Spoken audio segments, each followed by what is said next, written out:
आप सभी विद्यार्थियों को मेरा प्रेम भरा नमस्कार। दिन सोमवार ऑनलाइन क्लास में आप समस्त विद्यार्थियों का एक बार फिर से भव्य स्वागत है।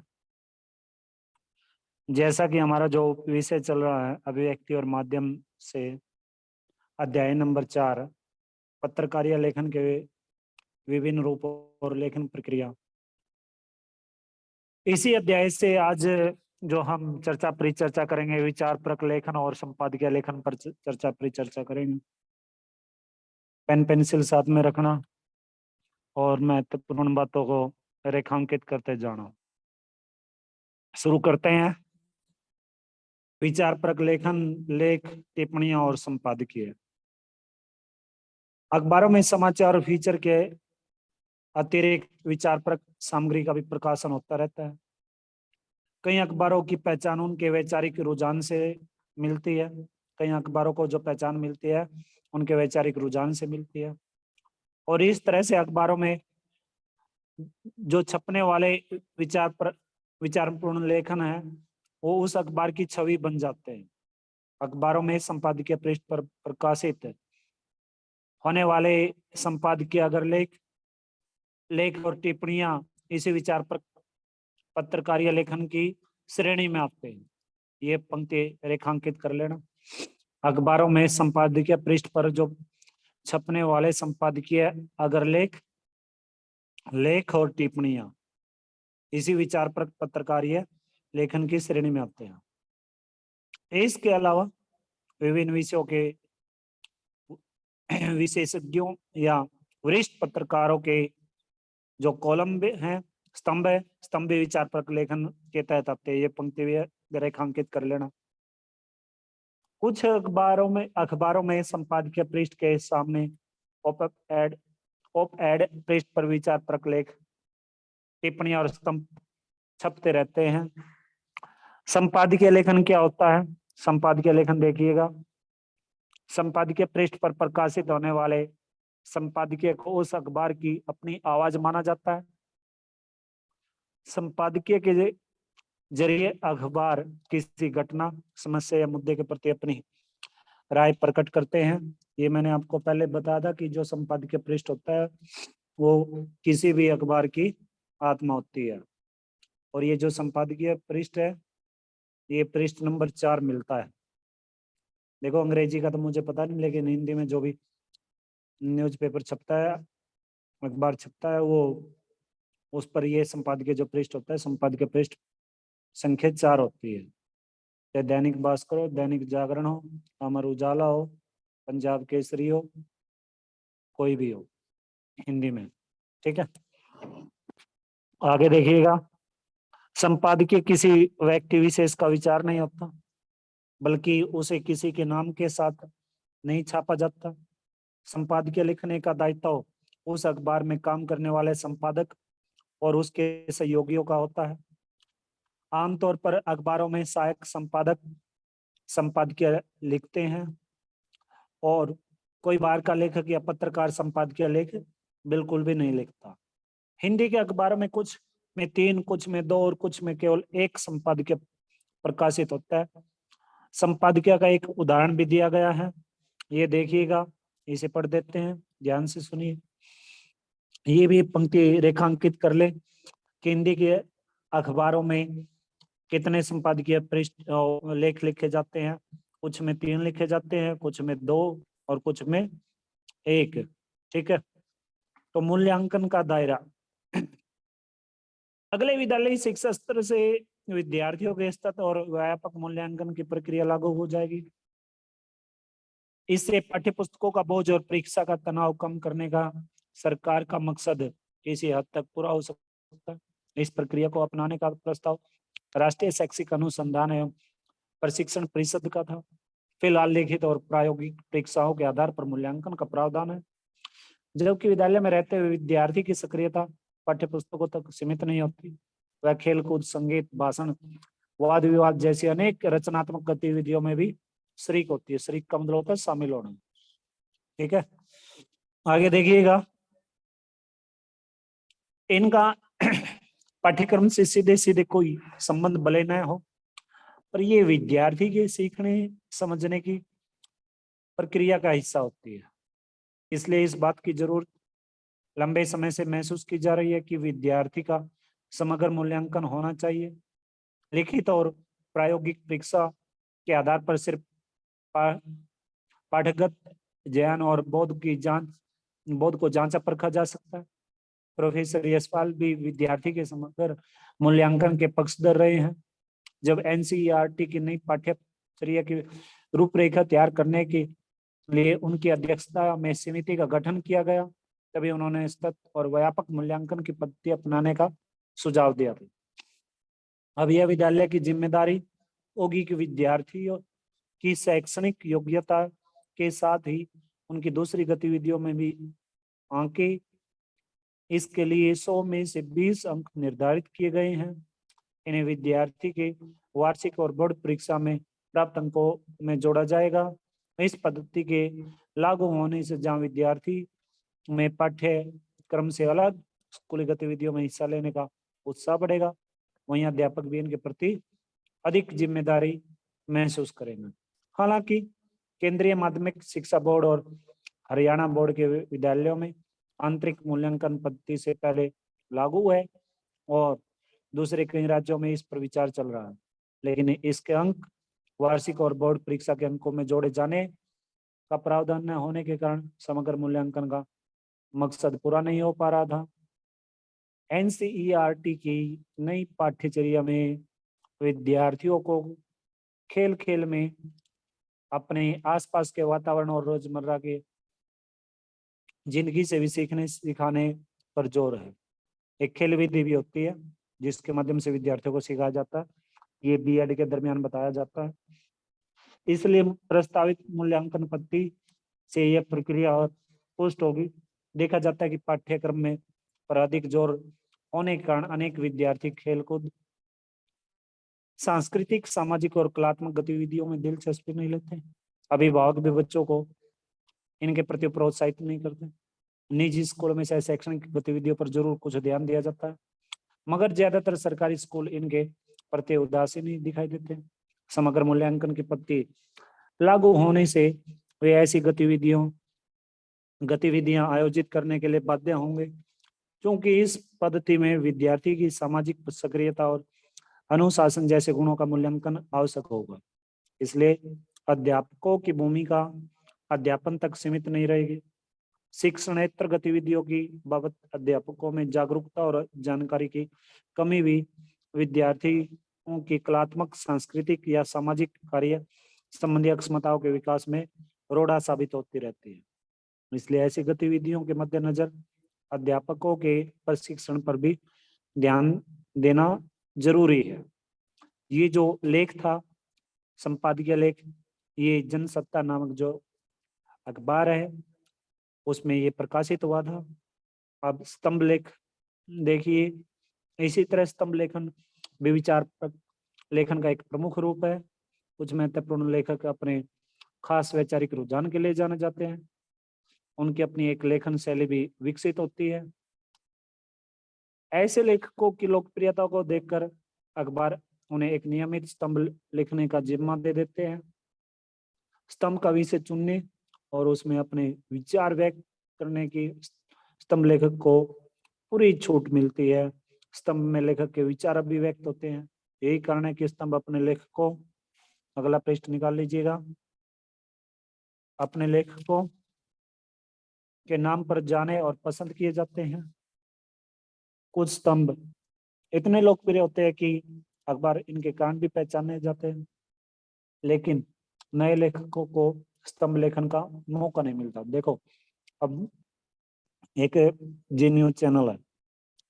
अगर जी न्यूज चैनल को जाना जाता है तो सुधीर चौधरी के द्वारा जाना जाता है अधिकतर, क्योंकि सुधीर चौधरी क्या करते हैं, रात 9 बजे किसी न किसी विशेष घटना का डीएनए टेस्ट करते हैं।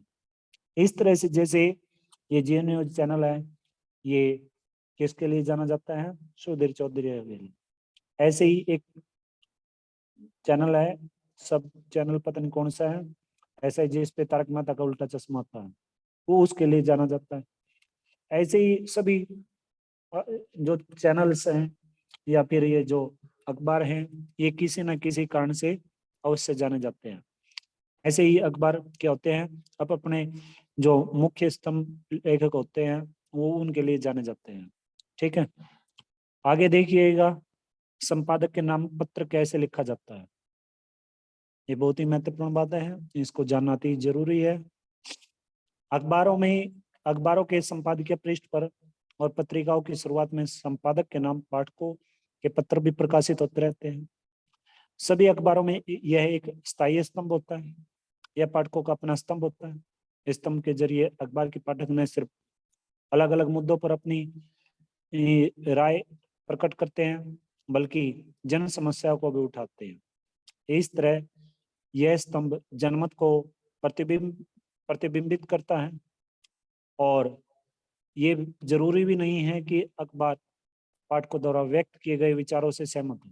यह स्तंभ नए लेखन की शुरुआत करने और उन्हें हाथ मांझने का भी अच्छा अवसर देता है। ये जो गतिविधि है, इस गतिविधि पे आप विशेष ध्यान दीजिएगा। अपने स्थानीय अखबार में संपादक के नाम पत्र कॉलम के लिए 4 सप्ताहों तक हर सप्ताह अलग अलग विषयों एक एक पत्र भेजिए। पत्रों के शब्द संख्या 50 से 75 शब्दों में अधिक न हो। पहले सप्ताह संपादकीय पृष्ठ पर प्रकाशित किसी संपादकीय लेख में उठाए गए मुद्दे पर अपनी राय भेजिए। अगले सप्ताह अपने शहर की किसी सार्वजनिक समस्या पर पत्र भेजिए। तीसरे सप्ताह मोहल्ले की समस्या पर पत्र भेजिए और आखिरी पत्र में अपने स्कूल से जुड़ी किसी समस्या का ब्यौरा देना है। अब देखो, संपादकीय जो ये पत्र होते हैं संपादकीय, सबसे पहले तो जो पत्र होते हैं आपको पता भी है, औपचारिक और अनौपचारिक दो तरह के होते हैं, जिनको अंग्रेजी में फॉर्मल और इनफॉर्मल बोलते हैं। यानी कि औपचारिक पत्र क्या है और अनौपचारिक पत्र क्या है, ये बात आपको पता भी है। ठीक है, तो जैसे हम बोर्ड परीक्षा में लिखते हैं सेवा में परीक्षा भवन क ख ग पंचकुला या नई दिल्ली, फिर इसके बाद मान लो संपादक महोदय को पत्र लिखना है और उन्हें अपने आसपास के वातावरण से अवगत कराना है, तो आप क्या लिखोगे? या फिर किसी अन्य समस्या को उजागर करना है तो आप लिखोगे, ये स्टार्टिंग में आपने लिख दिया परीक्षा भवन क ख ग वगैरह वगैरह, फिर सेवा में संपादक महोदय जी, फिर ऐब से अखबार, अगर अखबार का नाम दिया तो उसमें दर्शाया जाता है, नहीं तो आप ऐब से कुछ भी लिख सकते हो। और फिर जो भी जिस भी राज्य या फिर जिस भी जिले से आपका संबंध है उसका नाम आप दर्शा सकते हो। फिर विषय, विषय में वो जो समस्या उठाई गई है, और उसके बाद महोदय जी, और फिर आप अपनी बातों को रख सकते हो। ठीक है, और अंत में बहुदिया या बहुदिया रह वैसे ही है, रह जो भी आप लिखोगे। ठीक है, तो आगे देखिएगा आप, सभी अखबार संपादकीय पृष्ठ पर समसामयिक मुद्दों पर वरिष्ठ पत्रकार और उन्हीं विषय के विशेषज्ञों के लेख प्रकाशित होते हैं। इन लेखों में किसी विषय या मुद्दे पर विस्तार से चर्चा की जाती है। लेख विशेष रिपोर्ट और फीचर से इस मामले में अलग है कि उसमें लेखक के विचारों को प्रमुखता दी जाए, लेकिन ये विचार तथ्य और सूचनाओं पर आधारित होते हैं और लेखक उन तथ्यों और सूचनाओं के विश्लेषण और अपने तर्कों के जरिए अपनी राय प्रस्तुत करता है। लेख लिखने के लिए पर्याप्त तैयारी जरूरी होती है। इसके लिए उस विषय से जुड़े सभी तथ्यों और सूचनाओं के अलावा पृष्ठभूमि सामग्री भी जुटानी पड़ती है। यह भी देखना चाहिए कि उस विषय पर दूसरे लेखकों और पत्रकारों के क्या विचार होते हैं।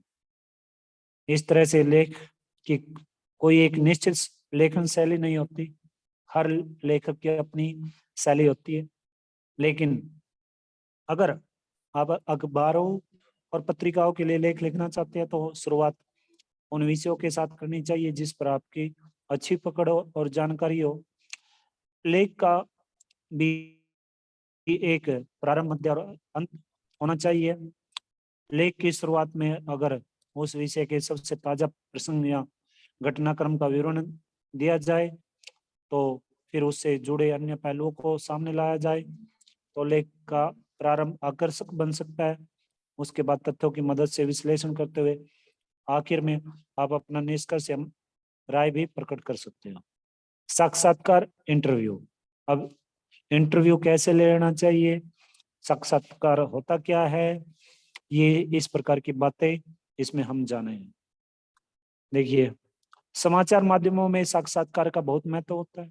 पत्रकार एक तरह से साक्षात्कार के जरिए ही समाचार, फीचर, विशेष रिपोर्ट और अन्य कई तरह के पत्रकारिता लेखन के लिए कच्चा माल इकट्ठा करते हैं। देखो, ये जो साक्षात्कार होता है, साक्षात्कार कई बार तो क्या होते हैं, ये जो अखबार वाले या फिर ये क्या नाम है चैनल्स वाले हैं, ये विशेष जो रिपोर्टर होता है उसे जिम्मेवारी देते हैं और साक्षात्कार लेने से पहले वो जिस भी व्यक्ति का साक्षात्कार लेता है उस व्यक्ति से संबंधित जानकारियां एकत्रित करता है। उसके बाद उनसे वो क्या करता है, अनुमति लेता है और कोई ऐसा सवाल जो आप उससे नहीं करता जिससे कि उसको ठेस पहुंचे। ऐसा कोई इस प्रकार का नकारात्मक सवाल जो आप उसमें नहीं होता है। यानी कि कई बार क्या होता है कि जो नए नए पत्रकार होते हैं उनको भी ये जिम्मेवारी सौंप दी जाती है, ठीक है। लेकिन अधिकतर क्या होता है, अधिकतर जिन्हें काफी अनुभव हो चुका है पत्रकारिता करते हुए वही इस काम को बखूबी निभाते हैं, ठीक है। तो देखिएगा, आगे देखते हैं। पत्रकारीय साक्षात्कार और सामान्य बातचीत में यही फर्क होता है कि साक्षात्कार में एक पत्रकार किसी अन्य व्यक्ति से तथ्यों, उसकी राय और भावनाएं जानने के लिए सवाल पूछता है। साक्षात्कार का एक स्पष्ट मकसद और ढांचा होता है। एक सफल साक्षात्कार के लिए आपके पास न सिर्फ ज्ञान होना चाहिए बल्कि आप में संवेदनशीलता, कूटनीति और धैर्य और साहस जैसे गुण भी होने चाहिए। ये रेखांकित कर लेना। जब भी आप किसी का इंटरव्यू लेने के लिए जाते हो तो आपके अंदर क्या क्या गुण होने चाहिए, संवेदनशीलता होनी चाहिए, कूटनीति होनी चाहिए, धैर्य होना चाहिए और साहस होना चाहिए। एक अच्छे और सफल साक्षात्कार के लिए ये भी जरूरी है कि आप जिस विषय पर और जिस व्यक्ति के साथ साक्षात्कार करने जा रहे हैं उसके बारे में आपके पास पर्याप्त जानकारी हो। ये बातें मैंने आपको पहले बताई दी है, ठीक है। दूसरे, आप साक्षात्कार से क्या निकालना चाहते हैं, आपका उद्देश्य क्या है उनका इंटरव्यू लेने का, इसके बारे में यह स्पष्ट रहना बहुत जरूरी है। आपको ये सवाल वे सवाल पूछने चाहिए जो किसी अखबार के एक आम पाठक के मन में हो सकते हैं। साक्षात्कार को अगर रिकॉर्ड करना संभव हो तो बेहतर है, लेकिन अगर ऐसा संभव न हो, अगला पृष्ठ निकाल लीजिएगा, अगर ऐसा संभव न हो तो साक्षात्कार के दौरान आप नोट्स लेते रहे। साक्षात्कार को लिखते समय आप दो में से कोई भी एक तरीका अपना सकते हैं। एक, आप साक्षात्कार को सवाल और फिर जवाब के रूप में लिख सकते हैं या फिर उसे एक आलेख की तरह भी लिख सकते हैं। एक उदाहरण देखिएगा, वैयक्तिक फीचर, समाचार फीचर का एक उदाहरण। मुंबई, 16 अगस्त। देश को ब्रिटिश शासन से आजाद हुए 57 साल हो चुके हैं, लेकिन 84 साल के गांधीवादी माधवदास ठाकरे का मिशन अभी तक अनवरत जारी है। वे होम्योपैथिक दवाइयों से रोगियों का इलाज करते हैं और उनके लिए रविवार का दिन भी अन्य दिनों की तरह ही व्यस्त रहता है। वे सुबह 3 बजे उठकर स्नान कर लेते हैं, उसके बाद वे बोरीवली स्कूल का दौरा करते हैं, फिर 5 घंटे तक चरखे से सूत काटने के बाद रोगियों से मिलते हैं। ठाकरे से एक सक्रिय स्वतंत्र सेनानी और उन्होंने महात्मा गांधी से प्रभावित होकर आजादी के आंदोलन में बढ़ चढ़कर हिस्सा लिया। उस समय वे महज 17 साल के छरहरे और आकर्षक युवक थे। उन्होंने बताया कि बापू का आदर्श और उनकी प्रार्थनाएं सभाएं काफी प्रभावित करने वाली थी। स्वतंत्रता आंदोलन में शामिल होने का फैसला उन्होंने अचानक किया। उनके पिता एक संपन्न व्यापारी थे, लेकिन उन्होंने उनके काम में हाथ बटाने के बजाय देश के लिए काम करना बेहतर समझा। ठाकर से ने बीते दिनों को याद करते हुए कहा, मेरे पिता के अपार धन का कोई मतलब नहीं था। वे ग्राम्य देवी स्थित मणि भवन के सामने 6 कमरे के समान मकान में बैठकर बातें कर रहे थे। वे फिलहाल पिता का घर छोड़कर फोर्ट के एक कमरे के फ्लैट में रह रहे हैं और अपनी आय का ज्यादातर हिस्सा मुफ्त होम्योपैथिक दवाएं बांटने में खर्च करते हैं। उनके माता पिता ने उनकी शादी बुद्धिमान और व्यवहार कुशल मालती से यह सोचकर कराई थी कि वह ठाकर से की सोच में बदलाव ला सकेंगी, लेकिन ठाकर से की प्रतिज्ञा अटल थी। सच्चाई तो यह है कि मालती अक्सर उनके पैम्पलेट की प्रूफ रीडिंग कर उनकी मदद ही क्या करती थी। इस हठयोगी का आजादी का जुनून अभी भी उतना ही पक्का है। ठाकर से के 7 बच्चों में से एक उनकी बेटी जयश्री का कहना है कि उनका आदर्श आज की दुनिया में अलग है, लेकिन वे अभी तक नहीं बदल पाए। वे कई दिनों तक पानी के बिना रह सकते हैं और किसी को रिश्वत नहीं देते हैं।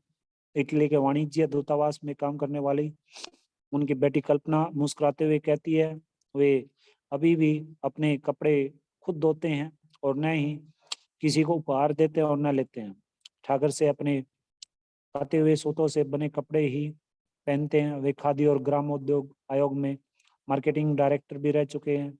वे याद करते हैं कि किस तरह वे 1904 में गांधीवादी विचारधारा की लेखिका उषा मेहता के पर्चों को लोगों में वितरित करते थे। ब्रिटिश विरोधी पर्चे बांटने के जुर्म में उन्हें 6 महीने की सजा भी हुई थी, लेकिन आज की तारीख में वे सिर्फ अपनी कल्पना के अनुरूप जीवन से संघर्ष करते हैं। उन्होंने बताया, राष्ट्रवाद धीमी मौत की तरह समाप्त हो रहा। आज के राजनेता सिर्फ कुर्सी और सत्ता पाने के लिए ही आतुर रहते हैं। देश की हालत से वे काफी दुखी हैं, लेकिन 8 साल की उनकी पोती यशस्वी जब उनके पास चरखा काटना सीखने के लिए रोजाना आधा घंटा बैठती है तो उन्हें थोड़ा सुकून मिलता है। वे हंसते हुए बताते हैं कि मेरी पोती यह सीखने के लिए काफी उत्सुक है। ये बातें आप व्यक्तिगत फीचर में लिख सकते हो। ठीक है, इस प्रकार का ये जो उदाहरण था ये आप इसमें डाल सकते हो, बता सकते हो। आगे है अध्याय नंबर 5, विशेष लेखन स्वरूप और प्रकार। अब विशेष लेखन में विशेष लेखन है क्या? विशेष लेखन की बातशैली कैसे होती है? विशेष लेखन के अक्षेत्र क्या है और इसमें किस प्रकार से विशेषता प्राप्त की जा सकती है, ये बातें इस अध्याय में से जानेंगे। सबसे पहले नेपोलियन क्या कहते हैं, 10 लाख संगीनें मेरे भीतर वह खौफ पैदा नहीं करती जो 3 छोटे अखबार पैदा कर सकते हैं। अब देखिएगा विशेष लेखन के बारे में पिछले अध्यायों में हमने जनसंचार के तमाम माध्यमों के अलावा लेखन के अलग अलग प्रकारों पर बात की है। समाचार और फीचर लेखन के फर्क को समझा है, लेकिन मीडिया लेखन कई और पहलू भी है। मीडिया लेखन के कई और पहलू भी है। आपने ध्यान दिया होगा कि ज्यादातर अखबारों में खेल, अर्थ, व्यापार, सिनेमा या मनोरंजन के अलग पृष्ठ होते हैं। इनमें छपने वाली खबरें, फीचर या आलेख कुछ अलग तरह से लिखे जाते हैं। इनकी न सिर्फ शैली अलग होती है बल्कि भाषा भी अलग होती है। एक समाचार पत्र या पत्रिका तभी संपूर्ण लगती है जब उसमें अलग विषयों या क्षेत्रों के बारे में घटने वाली घटनाओं, समस्याओं और मुद्दों के बारे में नियमित रूप से जानकारी दी जाती है। इससे समाचार पत्रों में एक विविधता आती रहती है और उनका एक क्लेवर बना रहता है। दरअसल पाठकों की रुचियां बहुत व्यापक होती हैं और वे साहित्य से लेकर विज्ञान तक, कारोबार से लेकर खेल तक सभी विषयों पर के बारे में जानना चाहते हैं। इसके अलावा बहुत तेरे पाठक ऐसे भी होते हैं जिनकी विज्ञान या खेल या कारोबार या सिनेमा में गहरी दिलचस्पी होती है, वे अपनी दिलचस्पी के इन विषयों के बारे में विस्तार से पढ़ना चाहते हैं। इसलिए समाचार पत्रों और दूसरे जनसंचार माध्यमों को सामान्य समाचारों से अलग हटकर विशेष क्षेत्रों या विषयों के बारे में भी निरंतर और पर्याप्त जानकारी देनी पड़ती है।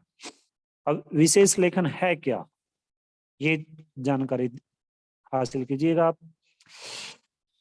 समाचार पत्रों में विशेष लेखन के लिए जगह यहीं से बनती है।